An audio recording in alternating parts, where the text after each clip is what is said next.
शुरू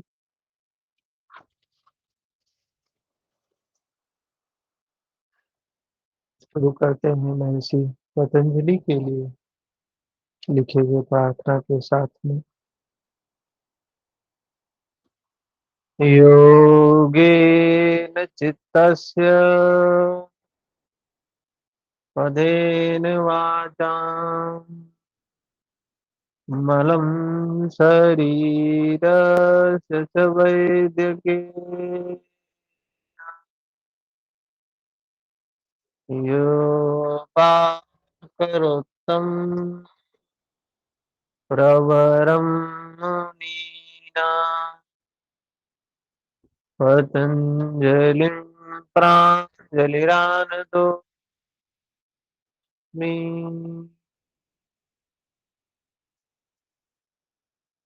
तो हम लोगों ने देखते देखते धीरे धीरे दो पाद समाप्त कर दिए। पता नहीं चला कि कितना धीरे धीरे हम लोग पढ़ रहे हैं, उसके बाद भी आधा योग सूत्र समाप्त हो गया।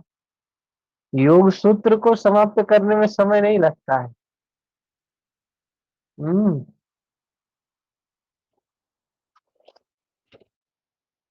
तो आज हम लोग विभूति पाठ शुरू कर रहे हैं।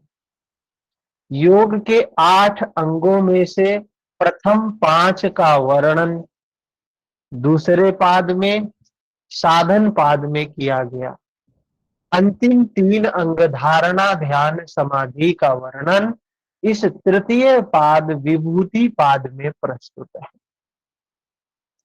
प्रथम 5 को बहिरंग साधन कहा जाता है, जो संप्रज्ञात समाधि में परोक्ष रूप से सहायक है। संप्रज्ञात समाधि में परोक्ष रूप से सहायक है। अंतिम 3 अंग धारणा, ध्यान, समाधि को अंतरंग कहा गया है। तीनों भी बहिरंग है। ये तीनों भी बहिरंग ही है, क्योंकि इन तीनों के अभाव में ही निर्बीज समाधि संभव है। जब ये तीनों की अवस्था हम पार कर लेंगे, तब निर्बीज समाधि आती है। धारणा, ध्यान, समाधि, ये तीनों अभ्यास के द्वारा एक ही लक्ष्य पर स्थिर हो जाते हैं, तो इसे संयम कहा जाता है। तीनों को एक साथ की अवस्था को संयम कहा गया है, जो योग का पारिभाषिक शब्द है। इस संयम के साथ ही विभूतियों का प्राकट्य होने लगता है। इस विभूति पाद में तीनों शब्दों के स्थान पर अधिकांश जगह पर आपको संयम शब्द देखने को मिलेगा। योग की क्रमोन्नत अवस्थाएं हैं, धारणा, ध्यान, समाधि। संयम से अनेक विभूतियों का प्रस्फुटन होता है, इसलिए इन तीनों का वर्णन विभूति पाद में किया गया है। विभूति परमात्मा से मिलने वाली ऐश्वर्य है या अलौकिक क्षमताएं हैं, जो योग के अंगों के अभ्यास के समय महापुरुष में, योगी में, साधक में आ जाया करती हैं। रामचरितमानस में गोस्वामी तुलसीदास जी लिखते हैं, भगवान शिव की विभूतियों का वर्णन करते हैं। सुकृति संभूतन विमल विभूति, मंजुल मंगल मोद प्रसूति। क्या है? पुण्य आत्मा शंकर जी के शरीर में निर्मल विभूति पाई जाती है। निर्मल विभूति मतलब क्या है? मल नहीं है, निर्मल है, दानी है, अवघड़ दानी कहा गया है। किसी से प्रसन्न हो जाए, कुछ भी मांग ले दे देते हैं। भस्मासुर ने वरदान मांगा कि मैं जिसके ऊपर हाथ रख दूं वो भस्म हो जाए। भगवान ने उसको भी तथास्तु कर दिया। उन्हीं के पीछे लग गया वो। है कि पहला पहला एक्सपेरिमेंट आप पर ही करेंगे। रेखा जी हरिओम। तो ये विभूतियां हैं जो योगी के अंदर में आ जाया करती हैं। गीता में भगवान कृष्ण भी उस विभूति का वर्णन करते हैं 10 अध्याय में। 10वें अध्याय में 40 नंबर श्लोक में क्या कहते हैं? नानंतो अस्ति मम दिव्याना विभूति नाम पर एष तोद्देशतः प्रोक्तो विभूतेर्विस्तरो मया। शत्रुओं को संताप देने वाले अर्जुन, मेरी दिव्य विभूतियों का अंत नहीं है। भगवान कृष्ण कह रहे हैं मेरी विभूतियों का अंत नहीं है।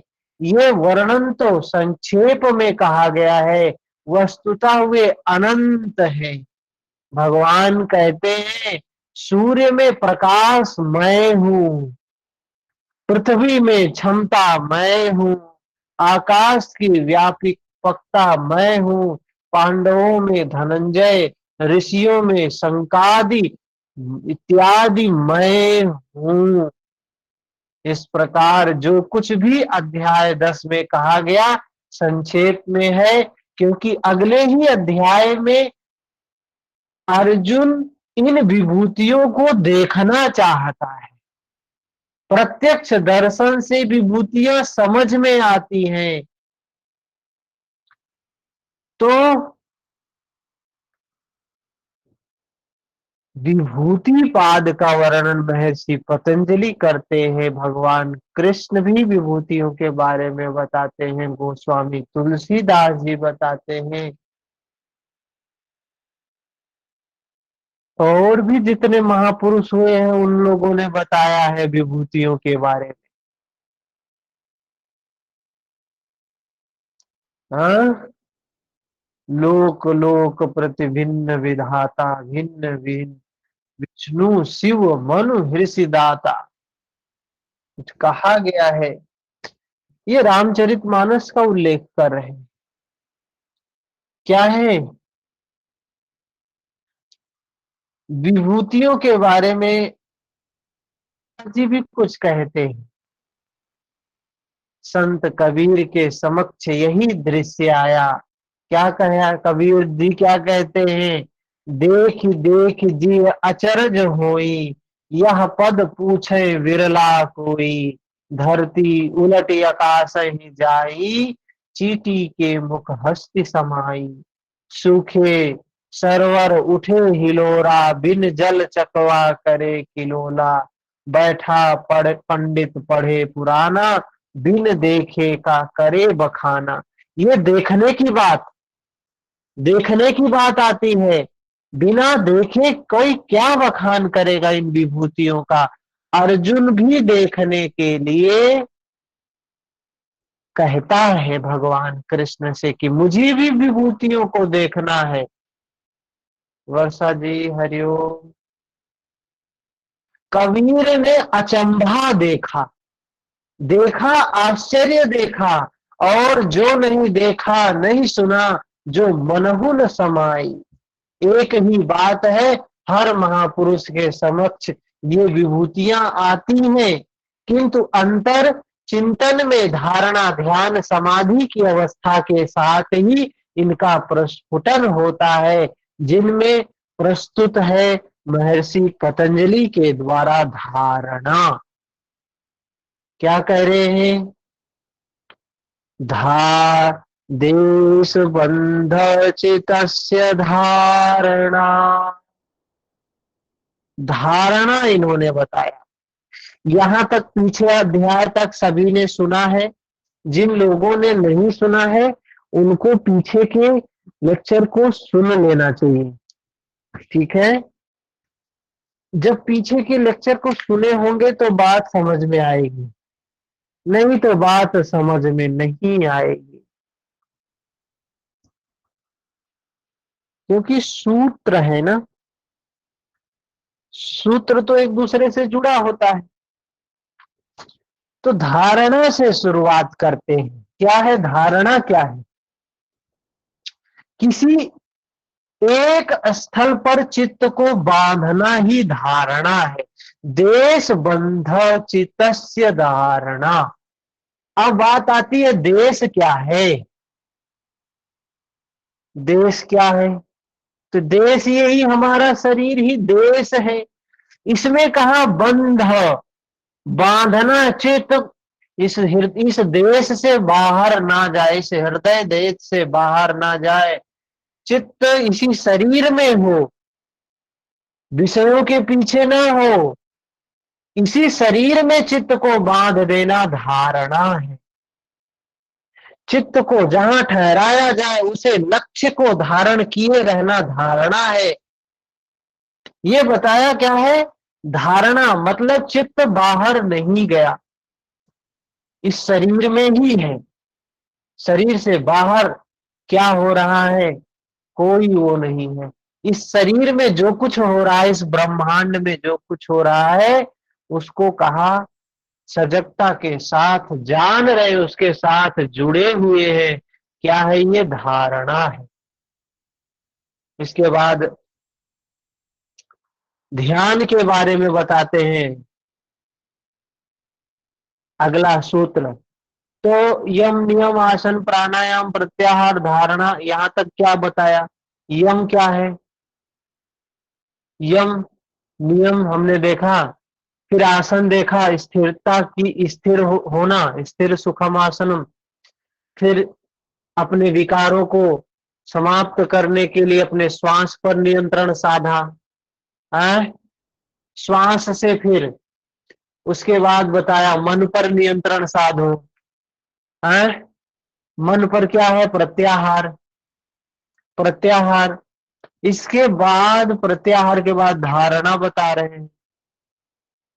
तो यह धारणा क्या है? जो हमारा मन था बहिर्मुखी था, प्रत्याहार में हमने क्या किया? उसको अंतर्मुखी कर लिया। धारणा मतलब अब वो धारण हो गया, अब वो भागता नहीं है। प्रत्याहार में तो भाग रहा था, बाहर जा रहा था, उसको भीतर ला रहे थे, बाहर जा रहा था, उसको भीतर ला रहे थे। लेकिन धारणा में वो भीतर स्थित हो गया। देश बंध चित्तस्य धारणा। वो चित्त में, वो देश में, चित्त रूपी देश में ही बध गया, इस शरीर में ही बध गया, इससे बाहर नहीं जा रहा है।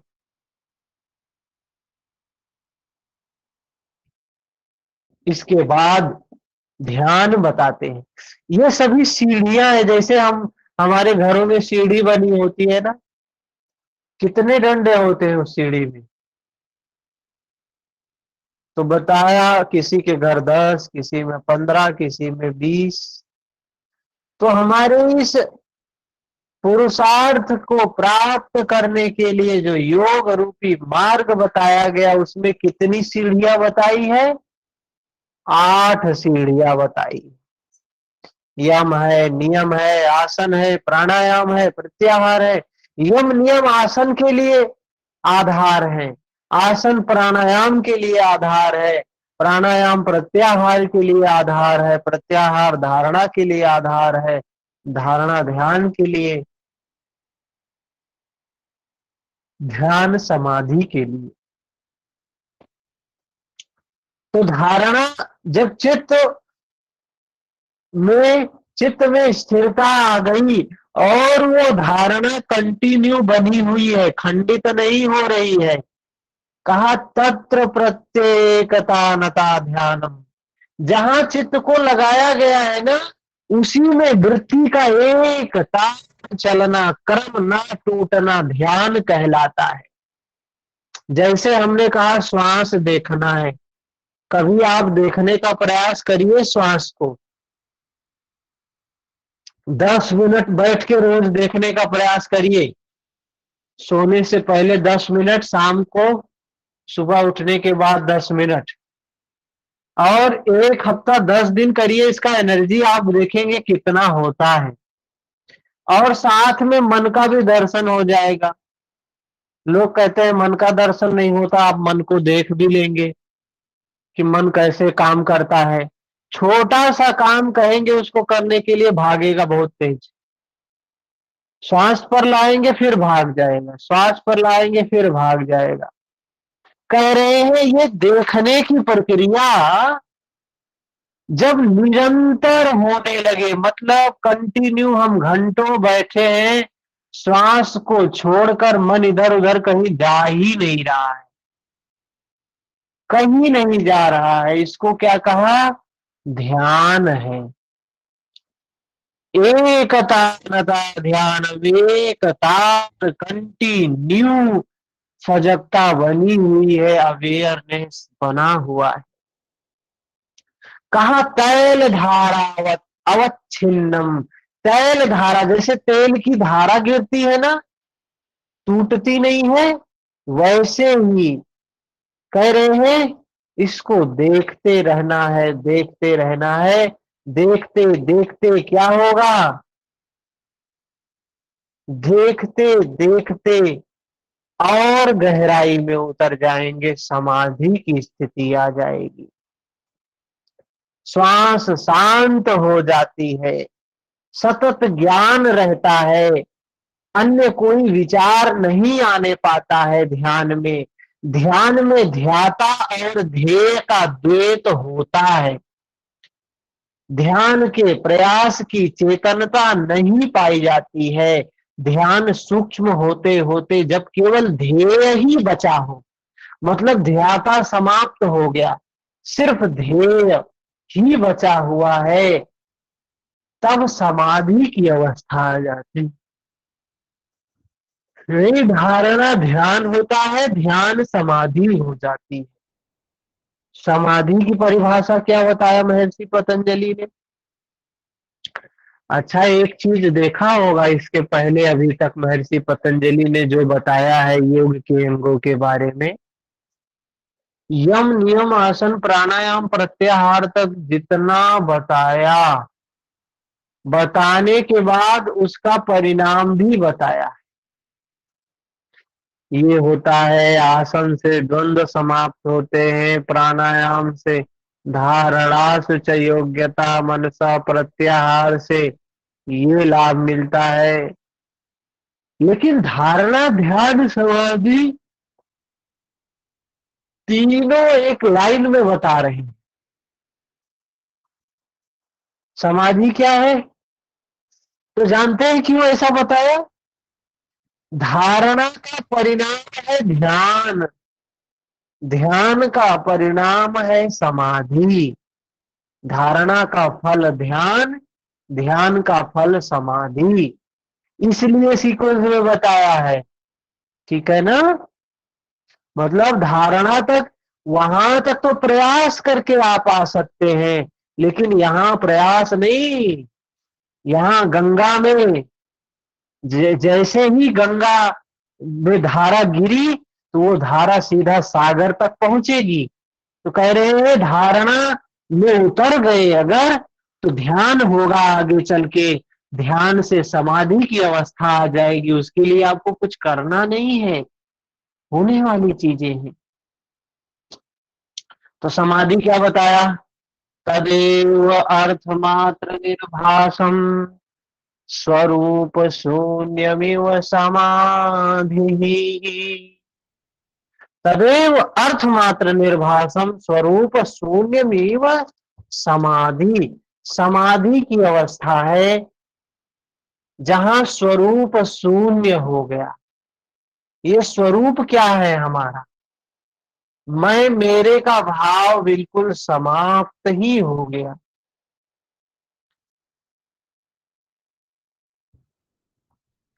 मैं मेरे का भाव नहीं रह गया। ध्यान की अवस्था में चित्त ध्याया ध्येय आकार में परिणित हो जाता है, उसके अपने स्वरूप का भाव सा हो जाता है। जब तक ध्यान में ये अवस्था बनी है ना कि मैं ध्यान कर रहा हूं, मैं ध्यान में बैठा हूं, जब तक ये अवस्था बनी है तब तक जान लीजिए ध्यान है। जब ये अवस्था समाप्त हो जाए, मैं ध्यान में हूं, ये भान ही खत्म हो जाए, चित्त में कोई विकार ही ना रह जाए, बिल्कुल शून्य अवस्था, उसको कहा समाधि है। वही समाधि है सम आदि, समता की स्थिति। मतलब उस समय बुद्धि क्या है, सम आदि, क्या हो गई है, सम हो गई है बुद्धि, उस समय सम हो गई है, समता में स्थित हो गई है, उसको कहा समाधि है। फिर बताते हैं,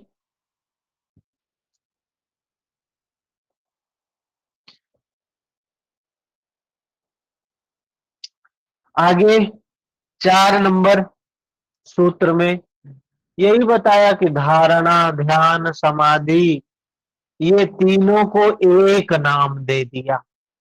इन तीनों को एक नाम दे दिया। क्या नाम दिया, संयम। संयम कौन है, महाभारत में संयम कौन था, संयम रूपी संजय। संजय कौन था, जिसको दिव्य दृष्टि प्राप्त थी। किसने दिया था दिव्य दृष्टि, किसी को पता है, व्यास जी ने। व्यास जी ने। तो कहानी क्या है, किसी को पता है कहानी क्या थी।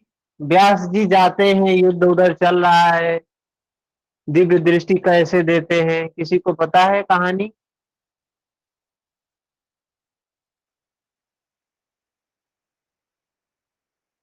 हाँ,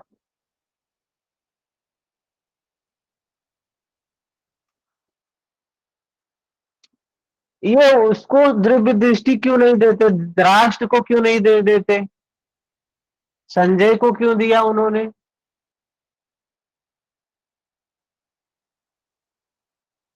हाँ, सर धृतराष्ट्र को पता ही नहीं होता जी। मैंने कह रहा वो देखा तो है नहीं कौन क्या है, तो मेरे को पता नहीं चलेगा कौन क्या है। मतलब दुर्योधन कौन है, अर्जुन कौन है, उसने तो किसी को हाँ, देखा नहीं था ना, अंधा था वो तो स्टार्टिंग से। बिल्कुल बिल्कुल बिल्कुल। हाँ, उसको तो उसको पता नहीं पता था दुर्योधन दुर्योधन कौन है, अर्जुन कौन है, युधिष्ठिर कौन हाँ, है, नकुल सहदेव कौन है, भीम कौन है। बाकी इतने सारे थे तो 10 के नाम, 5 के नाम बताए, बाकी तो इतनी सारी सेना थी, पता ही नहीं था किसी का। हाँ, हाँ, हाँ। तो इसने कहा कि आप इनको दिव्य दृष्टि दे दीजिए, संयम संजय को, संजय देख के हमें बताएंगे। यही हाल हमारा है, हम अज्ञान में हैं, हमें सत्य का अनुभव ज्ञान नहीं है। सेम हाल धृतराष्ट्र का है हम लोगों का,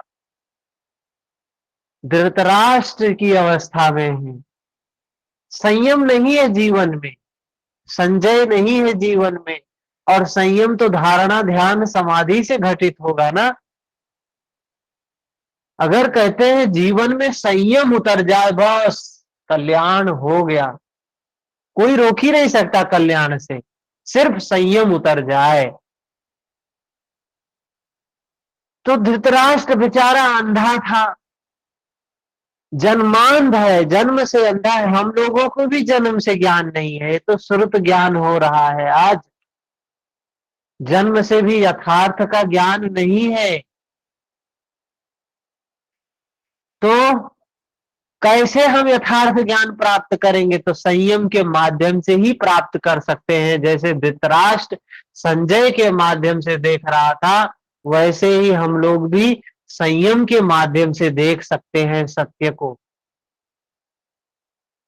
अगर बिना, हमको ऐसे डायरेक्ट दृष्टि मिल जाए, संयम ना करना पड़े,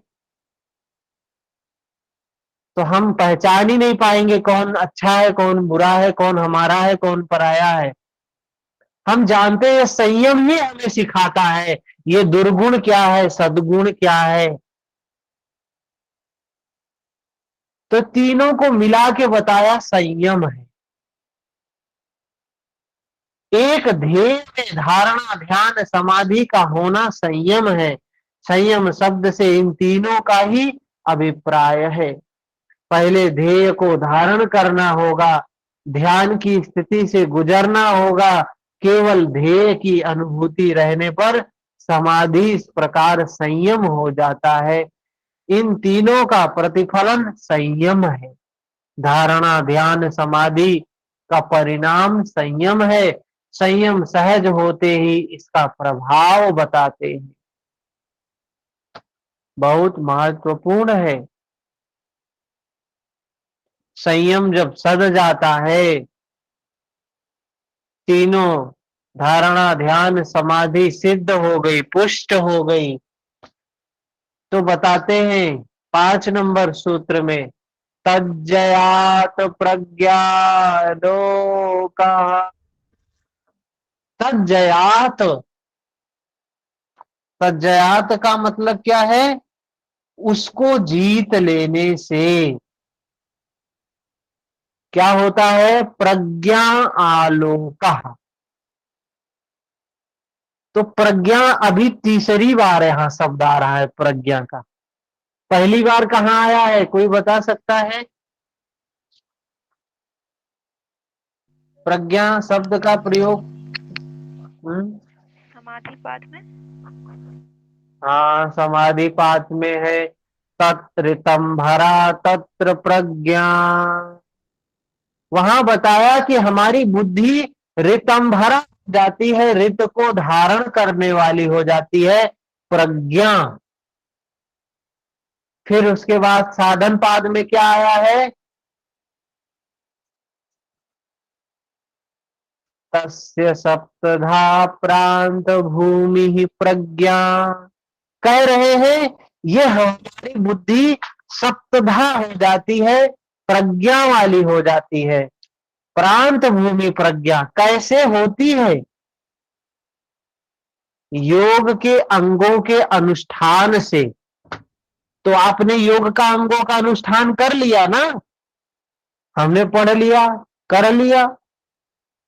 तो अब बता रहे हैं कि जो शुरू में बताया था, जैसे हम रिसर्च करते हैं तो रिसर्च में प्रॉब्लम बताते हैं, ये प्रॉब्लम है, फिर अंतिम में उसका रिजल्ट बताते हैं कि देखिए ये हमने प्रॉब्लम बनाया था, उसका ये रिजल्ट आया।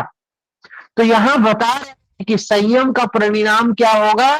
ये जो हमने शुरू में ही बताया था, योगा अनुष्ठान शुद्धि क्षय ज्ञान दीप्ति, तो वही बता रहे हैं कि क्या होगा? ज्ञान दीप्ति होगी, प्रज्ञा का आलोक होगा, प्रज्ञा आएगी, विवेक वाला ज्ञान आएगा। तज्जयात प्रज्ञालोक।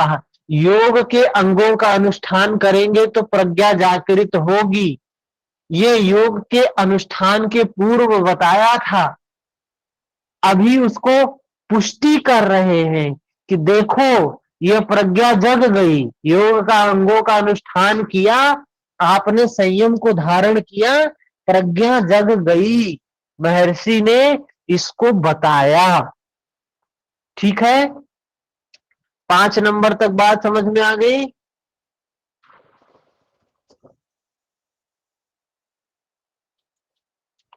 आगे चले।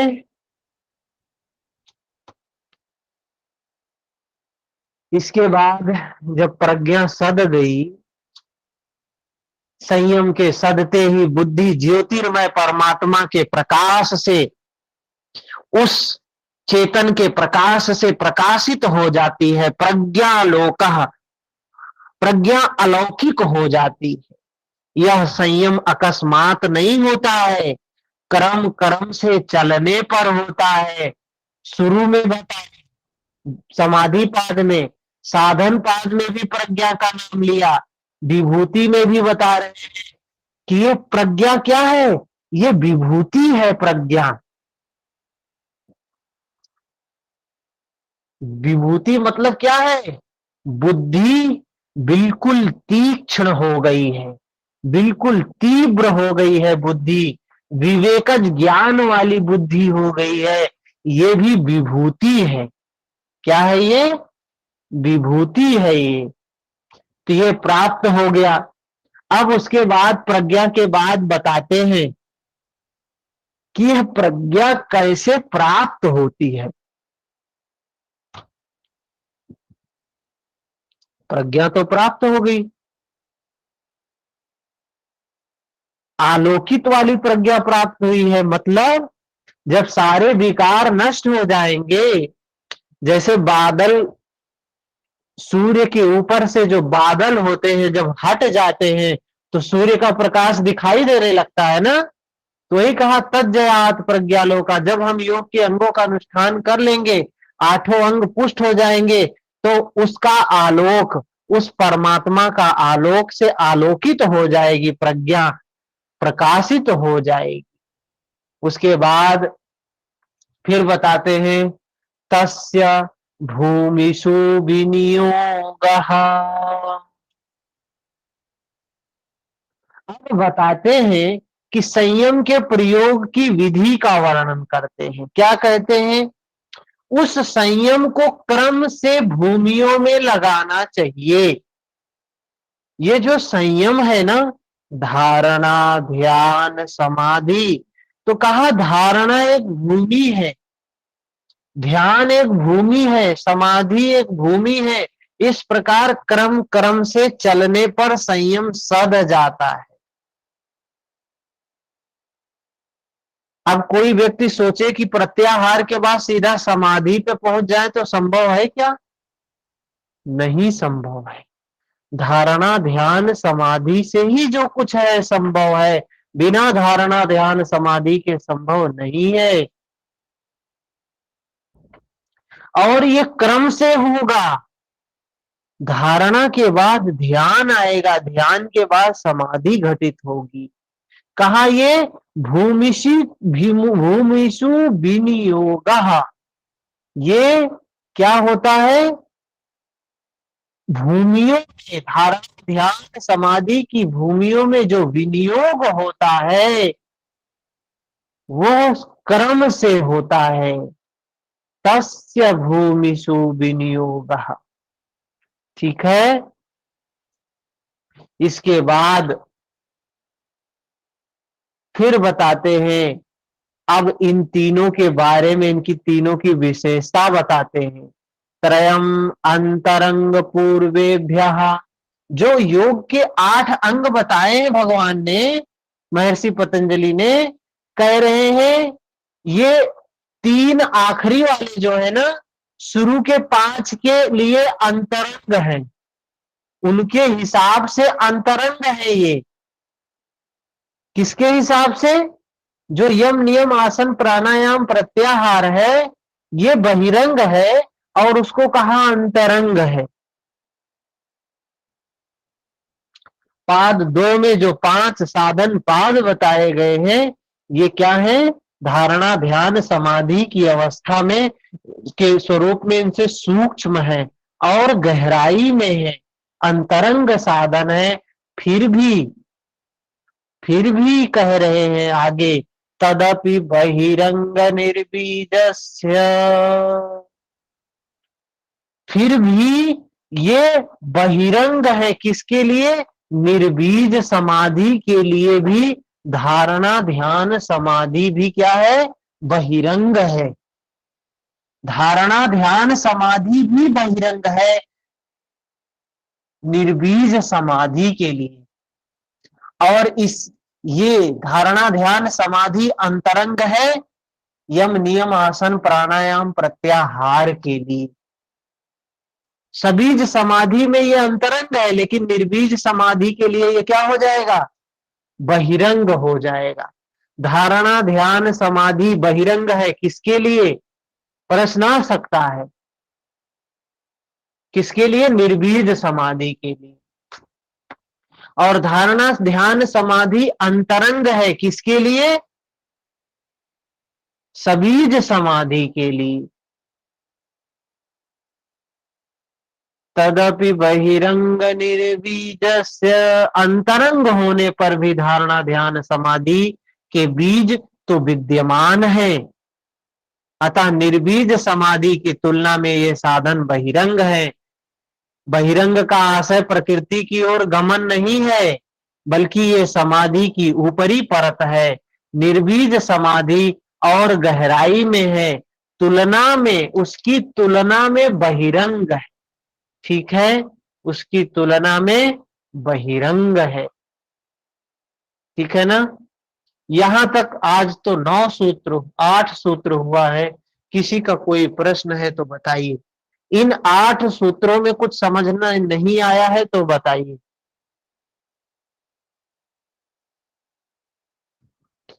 सर ये तज्जता प्रत्यालोक वाला एक बार दोबारा। हेलो सर, जी सुरेश जी बताइए। धारणा ध्यान समाधि कोई एग्जाम्पल देके समझाओ, एग्जाम्पल। हाँ, देखिए एग्जाम्पल क्या है ना, ये चीजें हैं इंद्रियातीत, और इसको इंद्रियों से समझा नहीं जा सकता है। ये तो सिर्फ अनुभूति से ही समझ सकता है व्यक्ति। हाँ? इंद्रियातीत अनुभव को इंद्रियों से कैसे व्यक्त करेगा कोई? इंद्रियातीत अनुभव को कोई व्यक्ति इंद्रियों से कैसे समझ सकता है? हाँ? तो ये थोड़ा सा फिर भी समझाने का प्रयास करते हैं। जिसने सिद्ध कर लिया वो तो कुछ बोलने लायक ही नहीं रह जाता है। वो तो जिसने कुछ बोल ही नहीं पाएगा, उस और जो अनुभूति को बोल बता रहा ही है, नहीं पाएगा। बिल्कुल बिल्कुल, जिसको ये मिलता है ना वो कुछ बता ही नहीं पाता है। क्योंकि सागर में मछली है, मछली सागर का क्या वर्णन करेगी? हाँ, और वर्णन करेगी तो सागर का कितना वर्णन कर सकती है वो? तो कहा ना, बूंद समानी समुद्र में असकत खोजी जाए। खो जाता है व्यक्ति उसमें, कोई स्वरूप ही नहीं रह जाता तो वर्णन क्या करेगा? मैं मेरे का भाव समाप्त हो गया तो वर्णन क्या करेगा?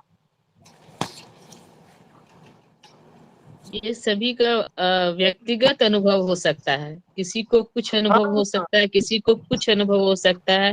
ये व्यक्त करने वाली स्थिति ही नहीं है। हाँ, ये एक चीज है कि संतों की वाणी से थोड़ी सी बात स्पष्ट तो हो ही जाती है। संतों की वाणी से थोड़ी सी बात स्पष्ट हो जाती है। जो हमारे संत हुए हैं उन लोगों ने अलग अलग रूप में बताया है। जैसे कबीर जी कहते हैं, जब मैं था तब हरि नहीं। ये मैं मतलब क्या है? मैं धारणा ध्यान, ये मैं है। धारणा में मैं होता है, ध्यान में मैं होता है, समाधि में भी होता है, लेकिन निर्बीज समाधि में वो खत्म होता है। तो ही कह रहे, जब मैं था तब हरि नहीं, अब हरि है मैं नाही। सब अधियारा मिट गया, दीपक देखा माही। साहिब तेरी साहिबी हट गए, सब घट रही समाए। ज्यों मेहंदी के पात में लाली लखी न जाए। तो ये अवस्थाएं क्या हैं? ये हमारे चित्त की अवस्था है, निर्मलता की अवस्था है। जब धीरे धीरे विकार समाप्त होते हैं, हम उस अपने स्वरूप की ओर आगे बढ़ते हैं। धारणा चित्त को अंतर्मुखी किया, अब अंदर ही रह रहा है चित्त। ध्यान अब अंदर में ही कंटिन्यूटी बन गई, लगातार बना हुआ है। समाधि अब सम की अवस्था में आ गया, लेकिन अस्मिता अभी भी है, बीज अभी भी है, जो निर्बीज समाधि में जाके समाप्त होता है। फिर इन्हीं को बताया, ये तीनों मिलके संयम बनते हैं। जब ये तीनों सध जाते हैं, मतलब धारणा ध्यान समाधि जब सध जाती है, तब कहा संयम होता है। इस संयम के का परिणाम बताते हैं, धारणा ध्यान समाधि का परिणाम बताते हैं कि ये जो हमारी प्रज्ञा है, प्रज्ञा क्या है? प्रत्यक्ष ज्ञान, मतलब जो हम देखते हैं, जो हम दर्शन करते हैं, प्रज्ञा जो है वो अलौकिक हो जाती है। अलौकिक हो जाती है, दिव्य हो जाती है। मतलब उस सत्य का साक्षात्कार कराने वाली हो जाती है, उस परम सत्य का साक्षात्कार कराने वाली हो जाती है। प्रज्ञा हमारी दिव्य हो जाती है। अच्छा, एक जगह और प्रज्ञा शब्द का प्रयोग आया है, वितर्क विचारानंदा स्मितानुगमात सम प्रज्ञात। प्रज्ञा शब्द यहां भी आया है। प्रज्ञा मतलब क्या है? वितर्क को जानो, विचार को जानो, अस्मिता को जानो, आनंद अस्मिता को जानो। ये अस्मिता, अस्मिता होती है धारणा में, ध्यान में भी होती है। ध्यान से आगे समाधि में कुछ छूटता है, कर्ता भाव छूट जाता है। तो ये कह रहे, ये जब ये समाधि पुष्ट हो गई तो यही प्रज्ञा, जो जानने वाली प्रज्ञा थी ना, जो वितर्क को जान रही थी, विचार को जान रही थी, आनंद को जान रही थी, अस्मिता को जान रही थी, वही प्रज्ञा अब अलौकिक प्रज्ञा हो गई।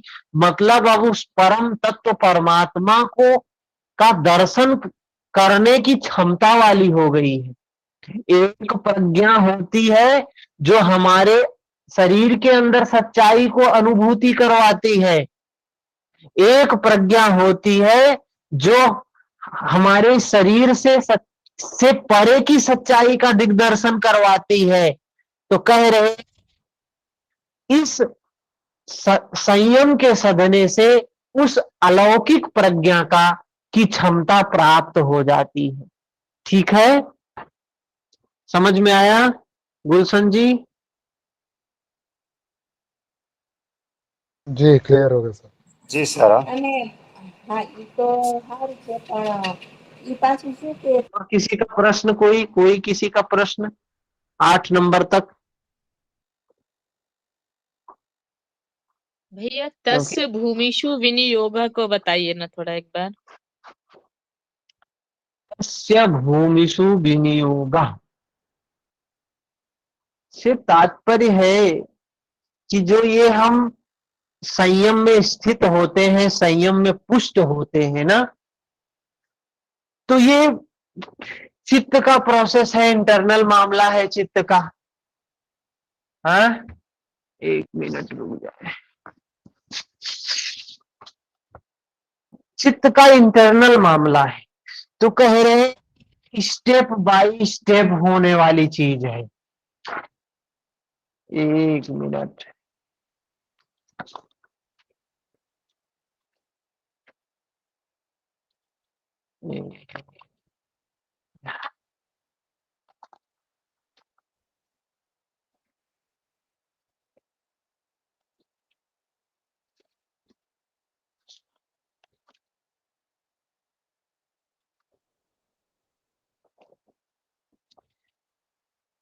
भूमि का मतलब क्या होता है? भूमि, भूमि से अभिप्राय है चित्त की भूमि, चित्त से, चित्त भूमि से। हमारा काम क्या है? हमारा काम है चित्त को निर्मल करना। भगवान कृष्ण कह रहे हैं कर्म है। विनियोग का अर्थ क्या होता है? लगाना है। विनियोग का मतलब लगाना, अर्थात उस संयम का स्थूल सूक्ष्म आलंबन भेद से रहित हुई चित्त की वृत्तियों में विनियोग करना चाहिए। मतलब ये कह रहे हैं इंटरनल प्रोसेस है, इंटरनल मामला है कि चित्त में ये जो अवस्था आती है संयम की ना, ये जो क्षमता प्राप्त होती है अलौकिक प्रज्ञा की ना, अलौकिक को देखने की जो क्षमता प्राप्त होती है, कह रहे हैं ये एक स्टेप बाय स्टेप होता है। कोई चीज अचानक घटित नहीं होता है।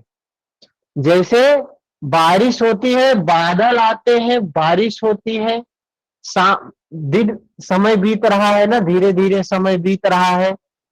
आज हमने पेड़ बैठाया तो धीरे धीरे पेड़ बड़ा होता है ना, कबीर दास जी का एक बड़ा सुंदर दोहा है, किसी को याद हो तो सुनाए, 2 लाइन सुनाएंगे तो। क्या है? धीरे धीरे रे मना, धीरे धीरे माली सींचे 100 घड़ा, ऐसे धीरे करके है। धीरे, धीरे धीरे रे मना, धीरे सब कुछ होए, माली हम्म। सींचे 100 घड़ा, ऋतु आए फल होए।